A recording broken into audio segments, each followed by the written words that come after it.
Olona 3 indray no voalaza fa matin'ny Covid-19 teto Madagasikara ny andro ny alatsinainy 10 Mey tany amin'ny faritra Atsinanana Menabe ary Sava no nahitana azy ireo. Sambany kosa no tsy nanaovana tatitra fahafatesana noho ny valanaretina teto amin'ny faritra Nalamanga raha ny tatitra androany talata 12 Mey.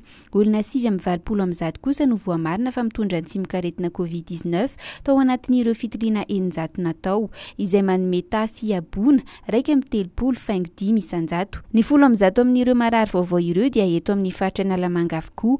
Ny ena dia ny ena ihany koa ny isan'ireo olona marary mandalo fitsaboana raha ny tatitra avy amin'ny ministeran'ny fahasalamam-bahoaka. 790 ny isan'ireo ka ny 420 no voalaza fa anaty tranga fahasarotana.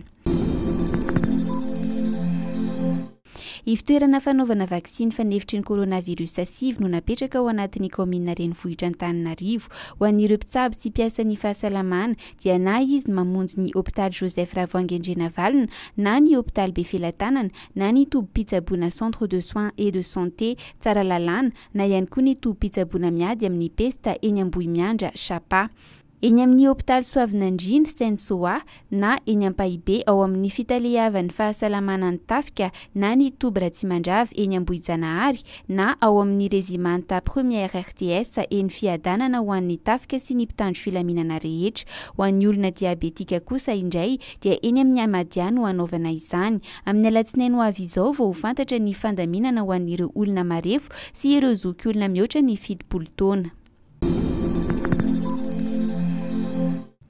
Fantatra avokoa ireo firenena miray vondrona amin'ny maki vehivavy. Tontosa androany talata ny fisarihana amin'ny fifananana World Rugby Sevens Repechage izay adiny toerana ahafahana miatrika ny lalao olimpika any Tokyo eo amin'ny taranja baolina lavalava lalaovin'ny olona 7 hoy ny famoaham-baovao avy amin'ny Federasiona Malagasy Rugby. Tafiaraka amin'ny Frantsa, Hong Kong ary Colombia i Madagasikara ao amin'ny vondrona C, lalao izay atao any Monaco ny 7 ka hatramin'ny 20 Jona izao.